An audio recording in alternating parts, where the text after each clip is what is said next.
So I just checked the timing and it jumped time. Ooh. Holy smokes. That was a lot.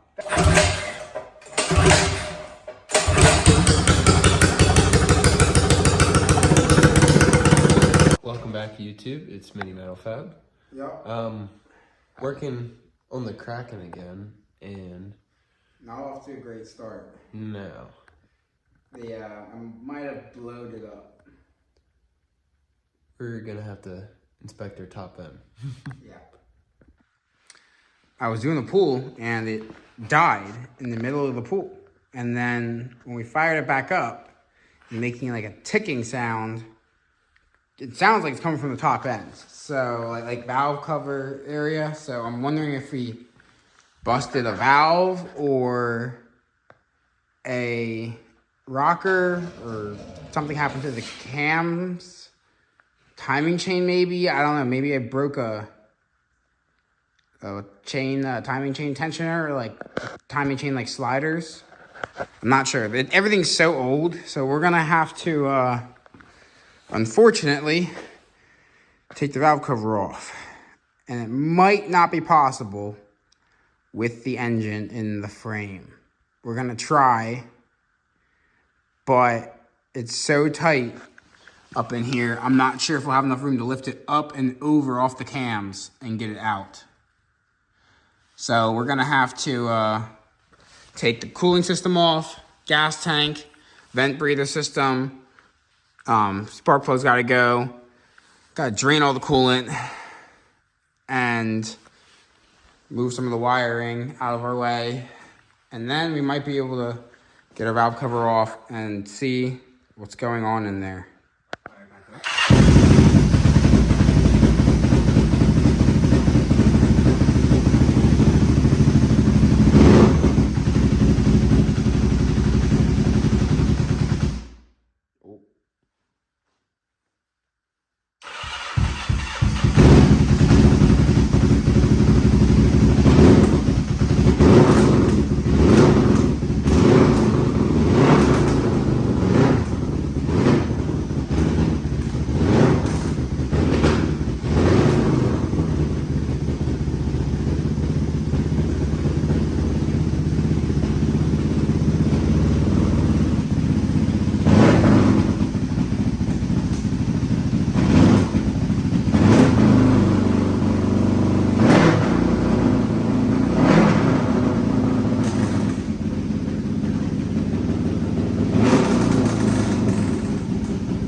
So, we did a pull earlier, and it died midway through the pull. Yeah. We inspected the oil filter. That needed to be changed, so we did that, did an oil change. Yep. Adjusted our carb, but as you just heard, engine's not too healthy. It's making an unknown noise. Yeah. So I've gotten a lot of it disassembled. I'm working on disassembling the clutch right now. Gotta take off the bars here. And then we can take the exhaust off. And all that's left is engine bolts. And we can drop this engine out of here and tear it apart and see what is wrong with it. It's not too bad to take apart, honestly. It went pretty quickly. Did this in about an hour so far. So, yeah, it just sucks we're doing it at all because it was going so good. And now it's gone so bad. Well, we got everything out We got that we need to. everything. So now we can pull it. Yeah, the engine's free now, Sitting on our stand there. but it can't go too far. It's still connected to our wiring harness. Yeah. So that comes the part of figuring out which way we go with it. This way or that way. Towards me. Yeah. Yeah. Lost a lot of coolant to the ground during the removal process, but it's okay. We got it out. So next up, we're gonna have to remove these top two hoses here, these two guys here as well, and then we can loosen our valve cover bolts and pull our valve cover off. And we gotta pull this guy here and this guy here so we can get it top dead center. So I just checked the timing and it jumped time. The exhaust cam jump time. So we're gonna pull the whole top end off because I dropped a freaking screwdriver bit into the cylinder. So now we gotta pull everything apart, take the whole top end off, and then get the thing out of the cylinder, and we'll check our valves, make sure we didn't bend the valve, and if we didn't, we'll put it all back together, and we're going to get the new timing chain, aftermarket timing chain tensioner for this thing, because these ones are known to be junk. So that way we can tension this properly and hopefully it won't jump time again. So, yeah, I'll come back to you when we have this thing apart. We made progress, we got it off. There's our head, also got the valve cover. The bit is out of the cylinder. And look at how well, like, look at the cylinders. They're in great condition for how old these things are. Like, they are completely smooth. I don't feel any nicks or anything in them. So, like, I think that's a W on the cylinder walls. And I'm not going to remove the jug or the cylinder walls, I guess, because I think the rings are right. It just jumped time again, so I'm going to buy a new tensioner for it. The chain tensioner goes in here, and these ones are hydraulic, and they're known to fail. This is the Generation 1 engine, 500 engine, and they were a known failure point for these. The Gen 2s came with a manual tension, like adjustable tensioner, and those are good. So I'm going to be buying a Gen 2 tensioner for this because they bolt right in, and they're much better quality, and then we shouldn't have our timing chain jumping time anymore and making our engine run horribly. I still have to check to see if our valve is bent. I'm about to do that now, so I'm just going to do a leak down test by filling each cylinder up with each chamber up with brake clean and seeing if it comes through. We've come to a conclusion. Engines take a lot to build. Yes. Because half of it's still there on the bike, and we filled our entire workbench. Just the top end. Yep. And we also come to the conclusion, intake valves need lapping. They are not bent, but they need lapping. So we're going to lap all the valves on that head. I'm going to buy a valve spring compression tool so we can remove all the valves, lap them all in, ordering a new head gasket tomorrow, and the timing chain tensioner, the aftermarket one. That's manual, that isn't auto-adjusting.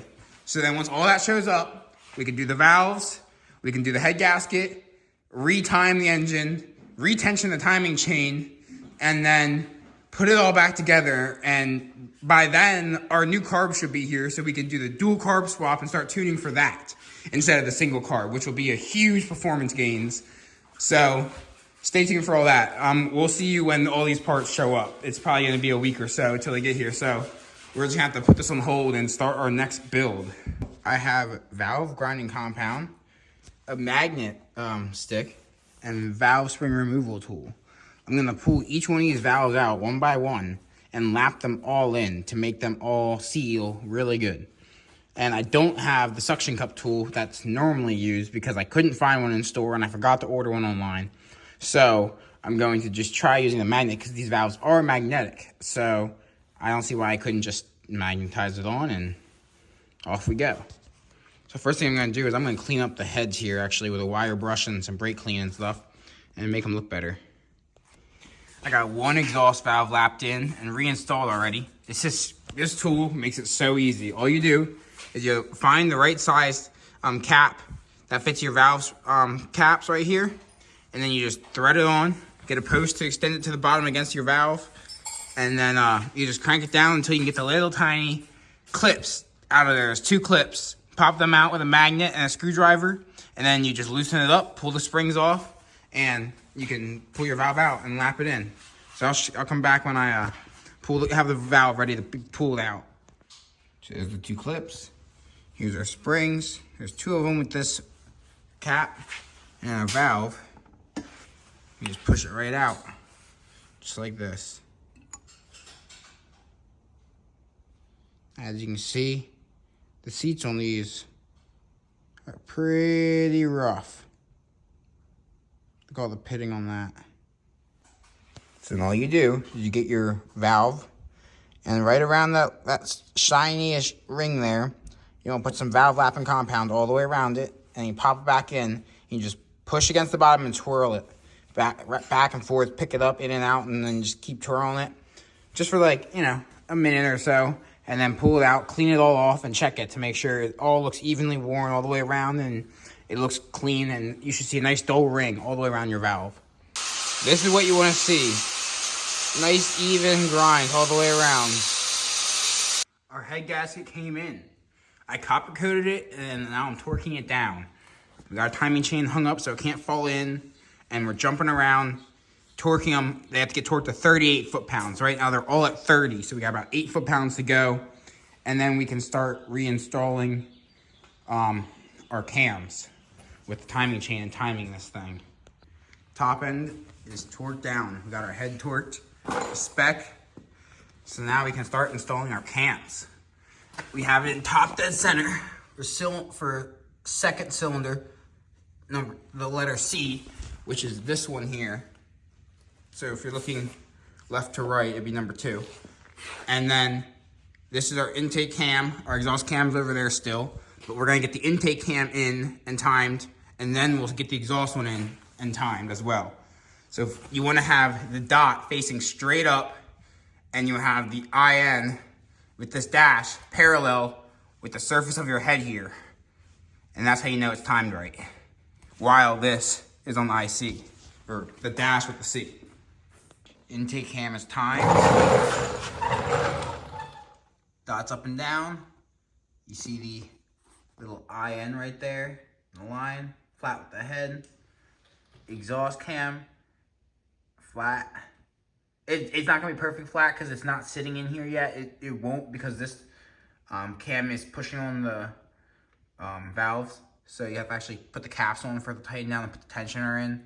And that's how you gotta check it. So we gotta tighten all the caps down now, put the tensioner in, and then we can look at it and see if it's good. And there should be 24 links in between the two dots, and currently there is. So I believe it's right. We got timing set. Everything's tensioned.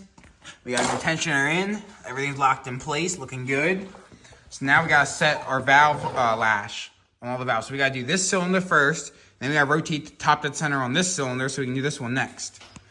So we should set them between 0.004 to 0.006 thousand. So we're setting ours for 0.005. Right in the middle. And that's for the intake and the exhaust.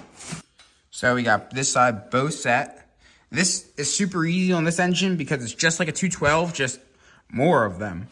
All you have to do is crack the adjuster screw loose, and then you can take your fill-out head and adjust the pin in there, in and out, and just slide your feeler gauge in there and make sure it is rubbing at the right tolerance.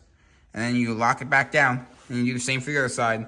So now I'm gonna rotate the engine over till I get this side of the top dead center, and then we can adjust these two. It's time for our valve cover. Everything is perfect in the top end now. This thing should run way better.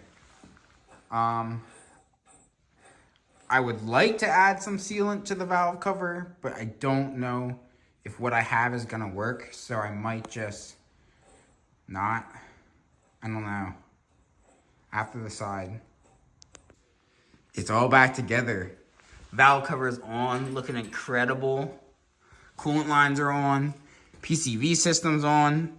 And we got new carb boots on. We got 2 new carb boots, 2 new carburetors.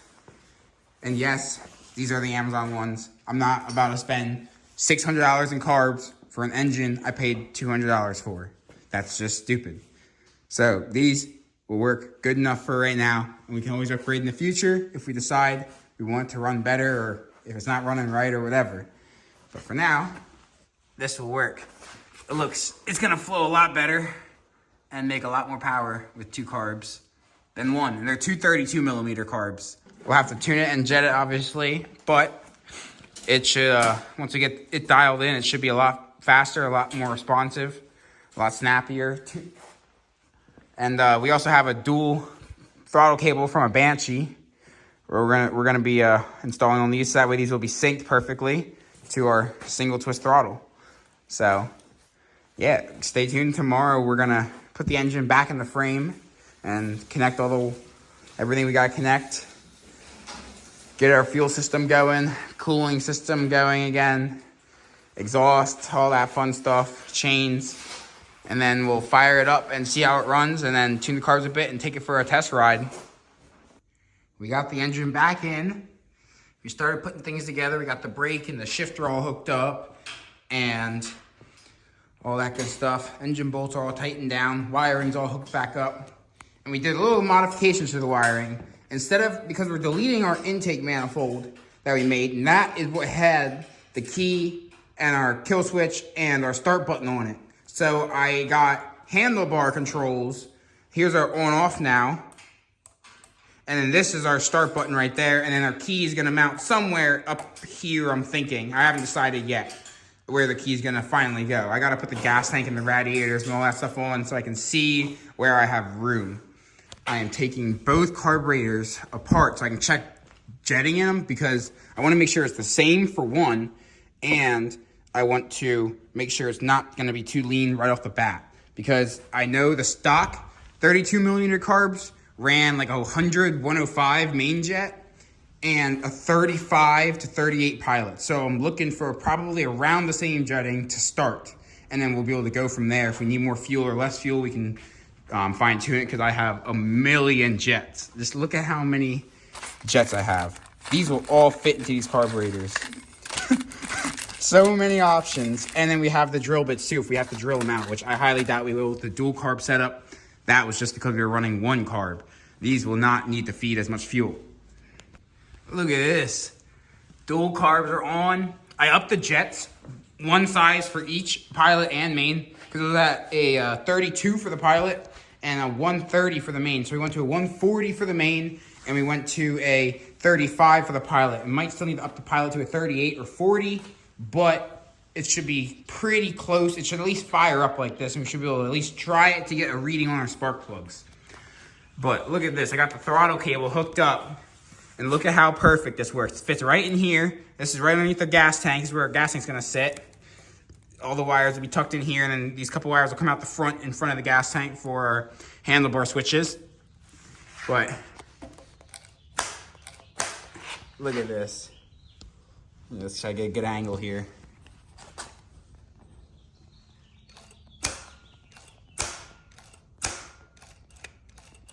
Beautiful. Perfectly synced. Opens all the way closed, snaps right back down to idle. That is so mint. This throttle system worked beautifully. We did have to modify the throttle a little bit to give it some more slack up in this section here, because there wasn't, this throttle cable was meant for, as you know, a Banshee, and Banshees don't use twist throttles, they use thumb throttles. And throttle cables for thumb throttles, the little portion that sticks out, that's bare, that goes from the threads to the little ball end there, is a lot shorter than it is for a twist throttle, especially one with a cam wheel in it. So I had to lengthen it a lot to accommodate for this, but that was pretty easy. Just cut the end off. You cut the outer sheathing shorter and leave the inner sheathing longer, and then that is how you lengthen it. And then you just have to get your welder, turn it down all the way, and just zap a little ball to the end of the wire, so that way you have your little ball to go into the carbs again. So that's how we did that, and it works beautifully. Now we oiled up the air filters, letting the oil soak in, and then we can install those, and then we'll start figuring out our fuel line. I rejetted the carbs, so let's try to fire it up and see what happens.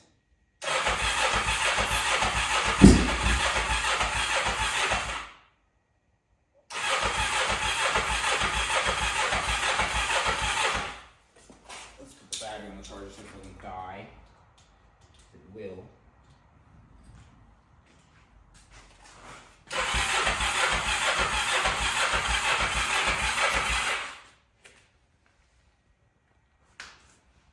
Off maybe. Ooh, Holy smokes. That was a lot. That was loud. If you had the baffle in it, it definitely would have blown it out there. Oh, that's smoke. Right.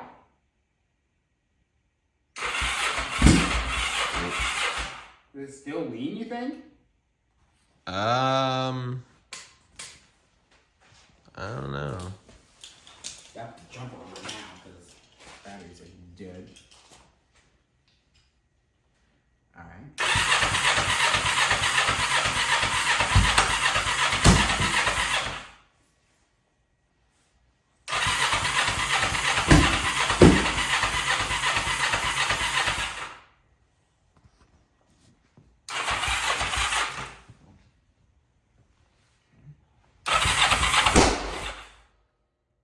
Dang.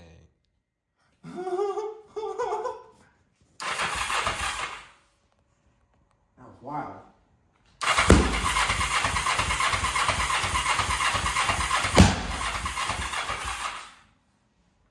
Why won't it start? Why is it just shooting fireballs? Yeah, it's supposed to be doing that in the cylinder, not out the tail. Exactly. Is it not in time? Should be. I don't know how it would have gotten out of time.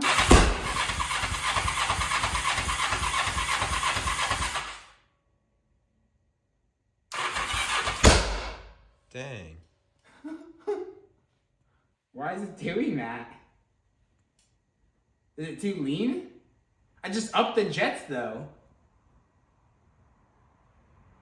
It's like weird to say it's lean when it's shooting fire that big. I mean, lean usually means fire. Let's go But a little bit. do you think the valve is not sealing? I don't know. It should be sealing. We just lapped them. It should be sealing better, not worse. You know? Yeah. Well, I just switched it back to the original carb setup because I want to see if it'll run on this carb since we knew it ran before. And it's hopefully going to fire up, and then I can hopefully tune the ticking out with the timing chain if it's not already out. I did adjust it, but I haven't been able to fire it up since then to see what's happening. And if not, if it doesn't fire up and still just doing the backfiring thing, looks like we're going to be dropping this engine back out because I guess timing is off still, or jumped again or something. I don't even know. But I just hope I really hope it fires up. So we have our IV drip fuel tank there for this car because I can't run the dual lines to there. It's not long enough. And yeah, so we'll see what happens. All right, so it's up in the air. Fuel should be draining. It's on. Engine on.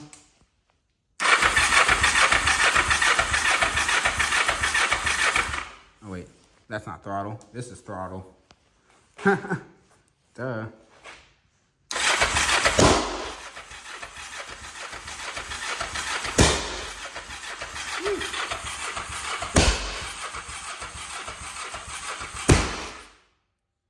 I think it's still out of time. Because, yeah, it's just backfiring still, and it ran on this carburetor, and it fired right up and idled beautifully with the exact setting it's on. We didn't change the settings at all. So, I have a feeling it is out of time again. Or I may not have installed it right somehow, but...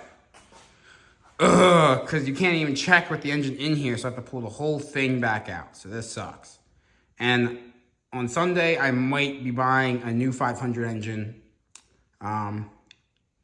Because I'm getting tired of this one. It makes me really mad how it never wants to run right because it was sitting with salt water in it, and how it keeps jumping timing, and I think the timing chain might have stretched a little bit, and that might be our entire problem, and I really don't want to split the cases to replace the timing chain because it's honestly cheaper for me to buy an entire new engine and use this one as parts than it is to go and try to buy all the pieces, like all new valves and new timing chains and tensioners and sliders and all new gaskets again and rebuild this thing fully. So, and the cylinders, you know, it's sat with salt water, and so the rings are probably pretty shot.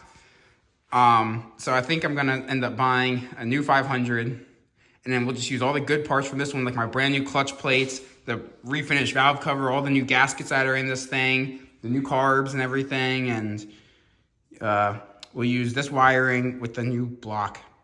So I'm gonna end the video here because it's gonna get long if we don't, and there's a lot of work to do this thing still. So stay tuned for the next video on this thing where we're either gonna be swapping a new engine in or tearing this thing apart and getting this one running again. So we'll see you in that one. It's a shame we couldn't get it fired up for you guys. It makes me really sad to see it like this. We are so close, and Mini Mayhem is less than a month away, and we are supposed to be bringing this thing there, and that is pushing it now.